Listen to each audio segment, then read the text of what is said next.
Manuel de Oliveira está com o delegado do caso. Pois não, Manuel, boa tarde.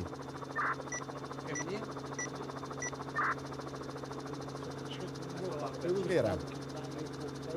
Não está me ouvindo. Manuel não está me ouvindo. Fecha o microfone lá, por favor. Assim que o Manuel de Oliveira estiver me ouvindo, por favor, me deem um ok. Eu vou trazer... Já está me ouvindo ou não? Faz um positivo para mim, Manuel, se estiver me ouvindo. Ok, pode falar com o delegado. Sejam bem-vindos, boa tarde. Oi, Bate. Boa tarde para você, boa tarde para todo mundo que está acompanhando o Cidade Alerta. Gentilmente, com exclusividade, o doutor Ricardo Viana, que estava ali trabalhando, fez questão de vir aqui na porta da delegacia e atender a reportagem do Cidade Alerta. Bom, doutor, a pergunta de momento. Um corpo foi encontrado no cativeiro, esse corpo é do sexo masculino, do sexo feminino. Qual o estado também desse corpo? Muito boa tarde para o senhor, seja bem-vindo. Boa tarde a todos. Nós tivemos agora, nessa tarde, uma diligência que já estava programada. Nós levamos os cães da Polícia Civil e do Corpo de Bombeiro local para farejar possíveis mortos que estavam enterrados naquele local. E, por nossa surpresa, nós encontramos um corpo enterrado, esquartejado, no interior do cativeiro. Não dá para determinar o sexo, até pelo estado que ele está e pela desfiguração, mas nós acreditamos que chegamos à 7ª vítima. E aí que eu falo para vocês, a motivação que a gente estava trabalhando com 2 versões, de que as 4 pessoas ainda desaparecidas seriam coautoras desse crime, ela cai por terra. Porque o que prevalece agora é que os 2 executores, junto com a pessoa que estava no cativeiro, possivelmente, por uma questão patrimonial, eles subtraíram valores dessa família e tenham executados a todos. Ainda tem 3 pessoas a serem encontradas que a gente está se empenhando para ter êxito nessa diligência. A polícia acredita, doutor, quem são os executores? A polícia já sabe quem são essas pessoas? Sim, com as prisões de ontem, a gente já tinha certeza de colocar o Gideon e o Horácio nos 2 locais em que os corpos foram encontrados. Isso em Cristalina e também em Inaí. Então, eles seriam os executores dos crimes. A gente não sabia se tinha mais gente envolvida. Posteriormente, na mesma noite de ontem, a gente conseguiu prender o Fabrício, que era o indivíduo que cuidava do cativeiro, e aí eles foram autuados pelo crime de extorsão mediante sequestro e também por associação criminosa.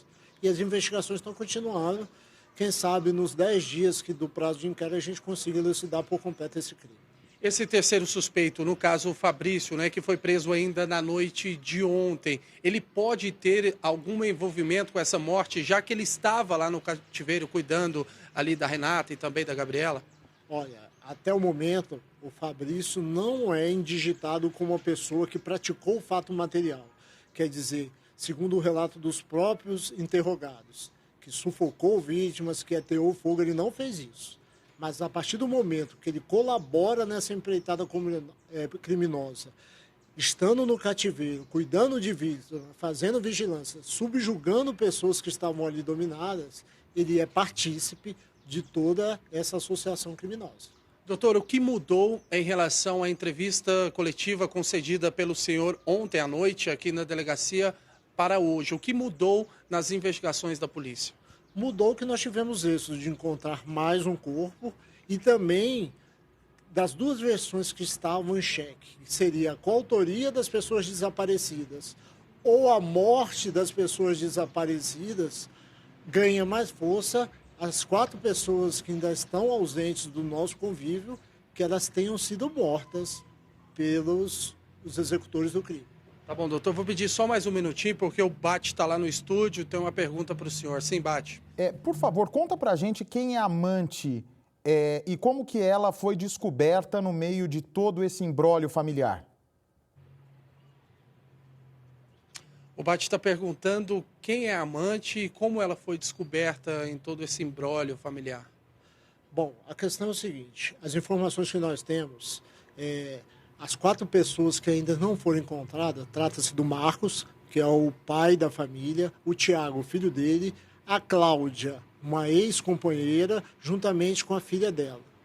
Essas 4 pessoas não foram encontradas. A Cláudia seria uma ex-companheira do Marcos, que os dois conviviam com as famílias de formas bem amistosas. Então, assim, não se trata de um amante, são pessoas que já conviveram e ainda convivem entre si. Nós recebemos uma informação, delegado, de que o Marcos, ele já se casou com a Cláudia, logo depois se separou da Cláudia, casou com a Renata, separou da Renata, voltou com a Cláudia. Isso é verdade? Isso procede? Inclusive, o Tiago e também a própria Gabriela são frutos desse relacionamento? Sim, a Gabriela e o Tiago são frutos desse relacionamento. Assim, a gente não entrou num seio familiar assim muito de forma profunda, mas o que eu tenho para dizer para vocês é mais ou menos o que você relatou. Ele era atualmente casado com a Renata e vivia de forma amistosa com a Cláudia. Em relação ao que está acontecendo agora no cativeiro, o senhor vai para lá? Sim, eu já estive lá, estou retornando de lá, as equipes ficaram lá, a equipe de perícia está chegando, a escavação e o encontro do corpo foi feito pelos cães do Corpo de Bombeiro. A nossa equipe policial já trabalhou escavando o corpo e agora a equipe pericial vai chegar para fazer o trabalho dela. Sim, Bate. Eu gostaria que o delegado nos confirmasse, existe aqui uma informação ainda contraditória. O Tiago era pai mesmo dos gêmeos e da outra criança que foram mortos? O Tiago era realmente pai dos 3 menores de idade? Sim. O Tiago era casado com a Elisamar, tinha um filho de 7 anos e um casal de gêmeos de 6 anos que eram fruto desse relacionamento. Existe uma informação também que os dois conviviam 10 anos juntos. Sim, já era uma convivência antiga. Isso também despertou a nossa curiosidade pelo fato da primeira versão apresentada de que ele teria participado do crime. A gente conversando e ouvindo pessoas que viviam próximo, falaram que eles tinham problemas conjugais, mas não eram coisas extremas, e ele era bastante afável com os filhos dele.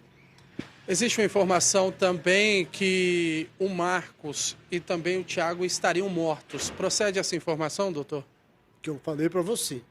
Com essa localização desse corpo na data de hoje, se ele pertencer às pessoas que estão desaparecidas até o momento, ganha força a tese de que os executores, Gideon e Horácio, por questões patrimoniais, executaram um por um dos familiares da família do Marco. Então quer dizer que o Tiago, o pai das crianças, matou os próprios filhos, doutor? Não, pelo contrário. A tese que nós estamos prevalecendo agora, essa tese do Tiago matar os filhos foi trazida por um dos interrogados. E aí a gente começou a trabalhar com as duas teses, com a autoria de Marcos, Tiago, Cláudia e filha, com os autores ou o desaparecimento desses 4. Com o aparecimento do 7º corpo, ganha mais força agora para a investigação a situação de desaparecimento e morte dos outros 4. Tá bom, doutor. Muito obrigado pela gentileza por atender com exclusividade a reportagem do Cidade Alerta. Então, Bate, a polícia, aos poucos, vai montando, né, esse grande quebra-cabeça.